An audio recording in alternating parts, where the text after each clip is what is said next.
This week, a new pediatric study says allowing kids to participate in risky play is a good thing. The Maine legislature votes on becoming a sanctuary for minor children seeking sex changes. And an Iowa Christian school goes all in on armed teachers and staff. These stories and much more coming up this week on The Lion Week in Review. Welcome into this week's edition of The Lion Week in Review. It's a weekly look at the culture, the courts, your state capital, and your kids. I'm Chris Stigall. Now let's meet the panel, some of the men and women behind all the stories you read at readlion.com. Michael Ryan is executive editor, Josh Mann, the managing editor, and Faith Perkins, staff writer at The Lion. Welcome, all of you. Thank you. Thank you. You bet. Let's dive into some of the great stories you have cooking over there.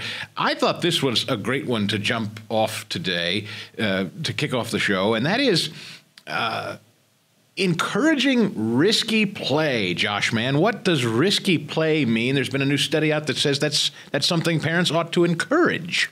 Yeah, that's right. So this is from one of our writers who is a trained psychologist, and this is based on some research out of Canada. But risky play is defined as thrilling and exciting forms of free play that involve uncertainty of outcome and the possibility of injury. In other words, let your kids go outside and play make-believe, climb trees, whatever. There might be a little risk of injury, but it's really, really good for them. And it's so much better than keeping them indoors and on screens and what maybe some parents actually think is safe. Yes. Faith, I don't know, I don't mean to put you on the spot with this. I don't know if you ever intend to have kids, but if you do, I think I've heard mothers refer to this particularly as free-range parenting. Let your kids explore, let them go, right? That's part of this study. That's the theory. Yeah. I actually grew up on a farm. I was put on a horse when I was 4. Really? We went four-wheeling, we climbed trees. And my mom's golden rule is like, God made dirt, dirt don't hurt. So like, I love that. God, what would you say that again? Good. God made dirt, so dirt don't hurt. That's so good. Yeah. The more messy you got, the better. And you think you're better for it? Yes. Yeah. Michael Ryan? Well, we free range, we do that for chickens anyway. I mean, why shouldn't we do that for our kids? Unscheduled, disorganized, that kind of represents my life. Yes. And as a kid, my happiest moments were those pickup games, playing touch football out of nowhere, just getting somebody off the street to come play with us. You can't do that today. No. But, in school, we went out for recess and we played on the asphalt. And we played like Red Rover. I don't know if you know what Red Rover is, Yeah. But these lines of kids with their hands linked together and facing each other, and you have to run as fast as you can to try to break that line, break through that. Not even the NFL allows that. I mean, on asphalt. I can't. Yes, on asphalt. I can't believe they'd let us do that. And then there was tackle the man with the ball, which is nothing but tackling somebody with a football. And then there was bombardment, which is a particularly vicious form of dodgeball that we all survived. Yes. It was probably more dangerous than you would allow kids to play today, but Faith, the story of Leah Thomas, or who they call Leah Thomas, I know you at The Lion. I've had the opportunity to interview Riley Gaines a couple of times. Her story, the story of Riley Gaines, Leah Thomas sort of made Riley famous. And while I know the story of transgender athletes may have been around prior to Leah Thomas, this is the person that kind of put it on the map in collegiate swimming. And now this former biological male who now calls himself a woman is angling, it sounds like, for the Olympics. That's another story you've got at The Lion. Yeah, absolutely. It looks like Leah Thomas is suing World Aquatics to try and get to the Olympic trials in June because right now she's not allowed to swim per their policy. Intriguing. And Michael, so what's the goal here? A secret, quiet lawsuit that would force the Olympics to buckle to transgender athletes ultimately across the spectrum? Yeah, that's what it would do. I mean, it's not very secret or quiet, actually, but that's what it would do. I had the privilege of interviewing Riley Gaines, who is all over this, and she described how during COVID she was training. She was a swimmer like Leah Thomas and went head-to-head against him eventually. And she described how during COVID she would strap on a wetsuit because they couldn't get together and train, and she'd jump in the local pond and train that way while, she says, Leah Thomas was taking the year off to transition. And yet they still, competed against each other head to head. And so, I mean, she said that was pretty much proof that, a guy can take a year off and I can train like mad and I still don't have an advantage. Yeah, in fact, Riley has similarly said in interviews that Leah Thomas, when competing in the male swimming division, was something like 400 plus ranked. Not really a significant competitor in men's swimming. Only when he became Leah and competed against women did he make news for placing. Yes, and one of the other points that Riley's made recently is that when World Aquatics, they recently changed their policy to basically disallow biological males who have not transitioned before puberty from competing against women. They also added an open category because they want to allow trans persons or whoever, if you want to compete in an open category, here it is. In October, when they first implemented it in a tournament, nobody signed up for that category. Riley's point is that this suggests that there's some other motivation than just wanting the chance to compete. Why not sign up for the open category? I mean, I think it's obvious that there's some unfairness or a biological advantage. And so I think that's a good point that Riley makes. Michael Ryan, on to another story out of Oklahoma. Oklahoma has seemed to be lately in the news, sort of a flashpoint in the educational freedom discussion. Governor Stitt and some other Republicans I know have ushered in a new era of school choice. There seemed to be some Republican dissension on the issue. Democrats certainly oppose it. Homeschooling, though, we know, has become the fastest growing school choice lane out there. And now it seems very specifically in Oklahoma, that's the target. Yeah, this bill would basically make you ask permission from the government, complete with background checks, maybe home visits, I don't know, in order to homeschool your kids.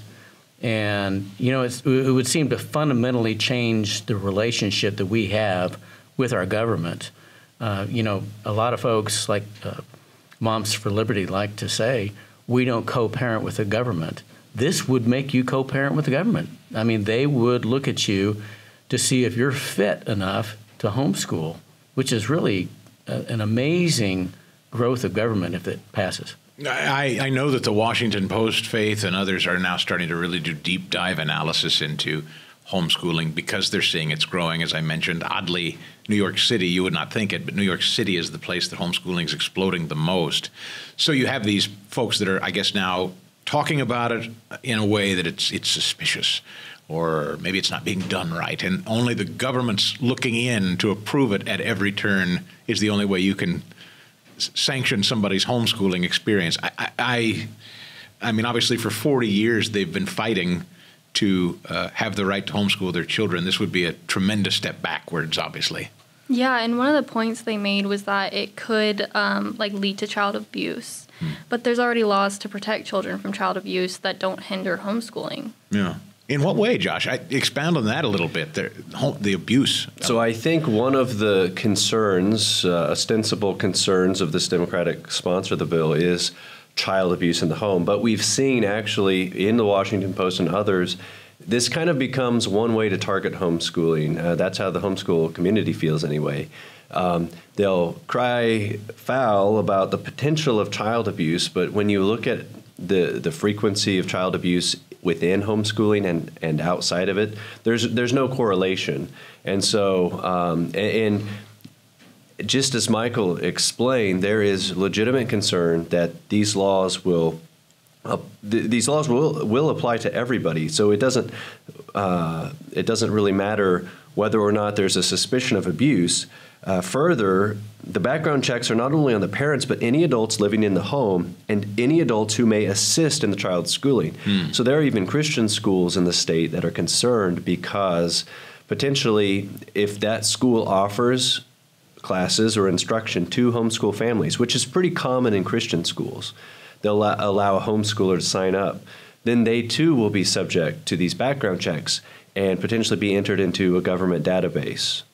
Irony of all ironies as we shift to Rhode Island, and I know they're not related, but Faith, in Rhode Island, there's a school district, and their newest board member says parents don't need to be notified about gender transition. This is not necessarily a new story, but it's so funny to me that we just discussed the allegation that child abuse could happen in secret in a homeschool setting. But public schools are allowed to keep secrets from parents, is apparently what this Rhode Island school board member is saying. Yeah, and that's happening all over. And because of what she said, I do believe they're looking to change the policy to try and conceal that from the parents. Concealing, Michael Ryan. That's the great word she just used. It's concealing. It's hiding. I mean, it's the very accusation that in Oklahoma some of the legislature would lobby against homeschoolers, that it's secret and it needs investigating. Well, apply that to other places in our lives. What if you had an OB with that position that they're not going to tell you the sex of your child? Yeah. I mean, imagine a business treating its customers that way. You know, knowing what's on your plate at a restaurant is on a need-to-know basis. You know, and it's, you know, what organ we're going to remove is up to us, and we're not going to tell you. I mean, it's just, why would you do that in any aspect of life? Certainly in raising children. It won't tell you your own child's sexual identity. And that's why, you know, education freedom is exploding across the country. You know, children's education is the most important part of parenting beyond health and safety. And now they want to lock parents out of that. You know, it also violates policies to release grades to people. Are they going to include parents in that? We have heard of child trafficking, Josh Mann. That's a subject that comes up a lot, sexual trafficking. In Maine, they're now talking about a term I've not heard yet. And at the Lion, you guys have written a story about trans trafficking. What is this? Yeah, this was a Maine legislative bill that was considered in committee recently. And it kind of went viral when Republicans attacked it for being a trans trafficking bill. That's what they called it.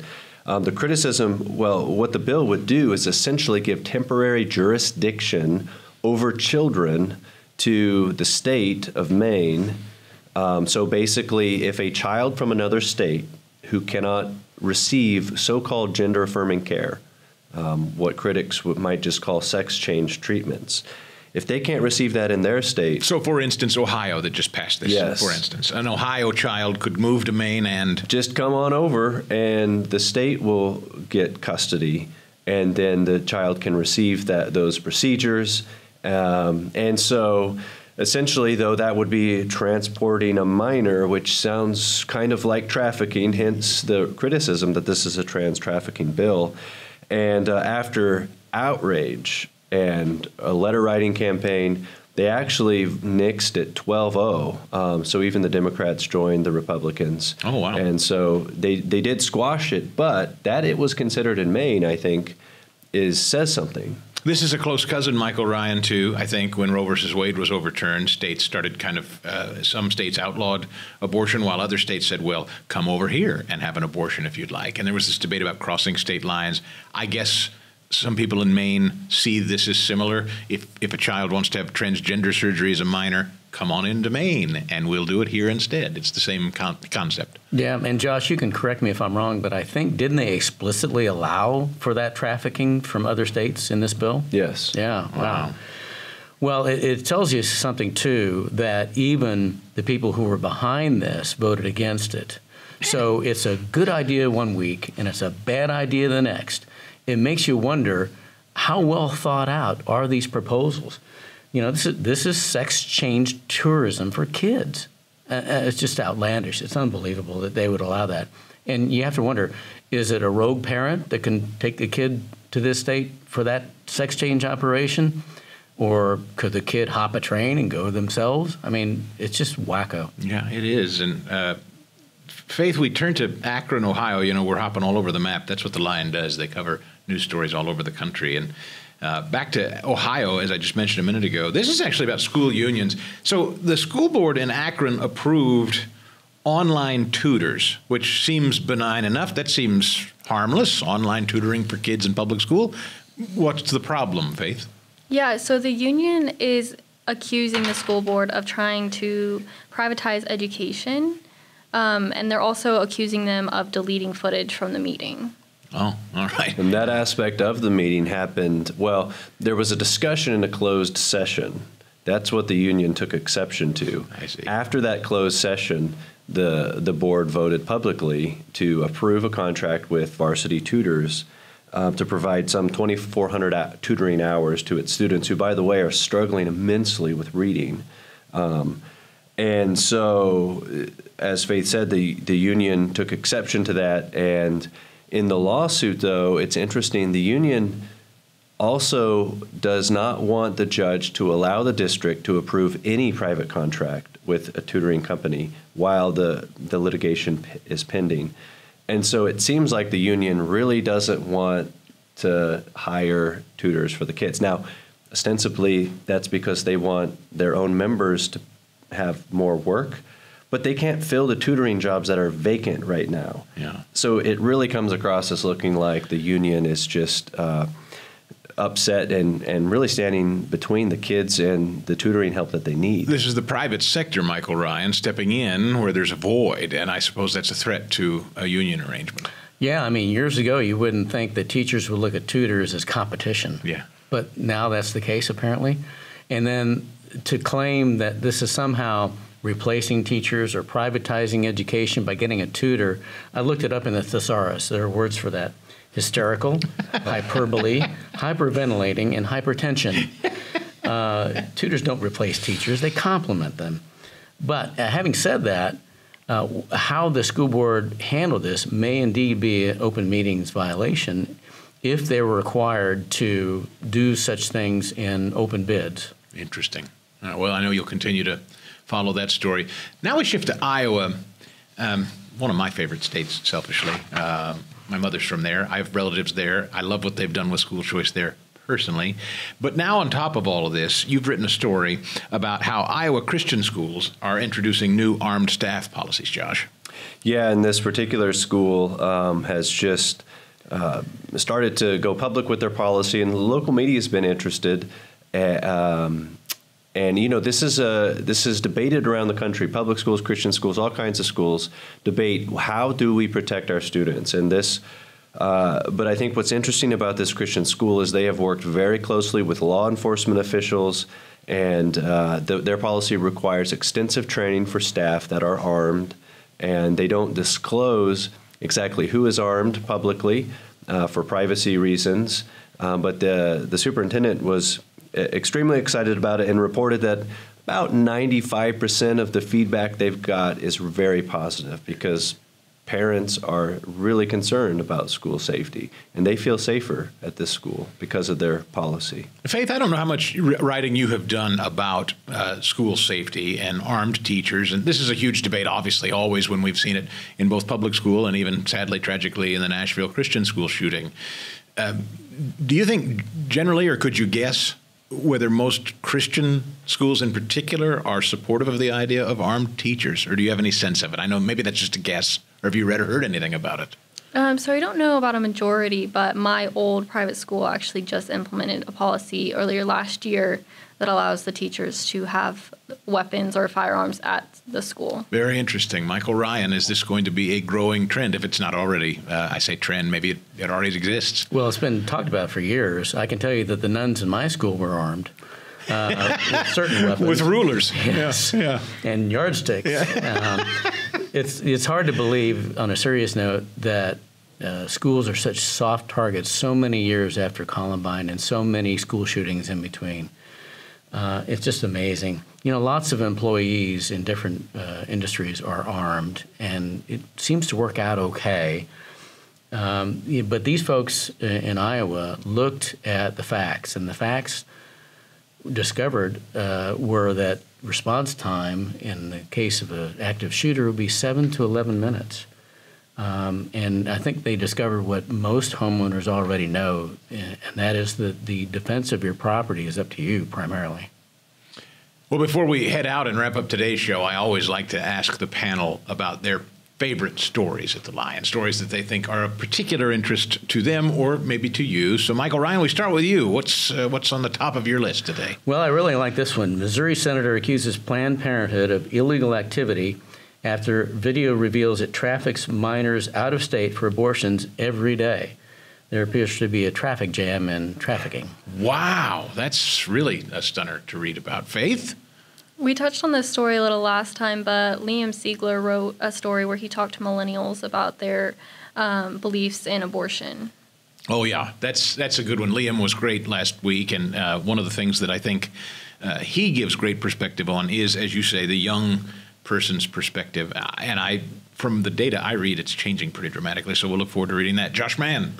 We just published a story, and I've got to read you a few statistics. Denver Public Schools, nearly 20 million in the red due to a migrant influx from the southern border. Wow.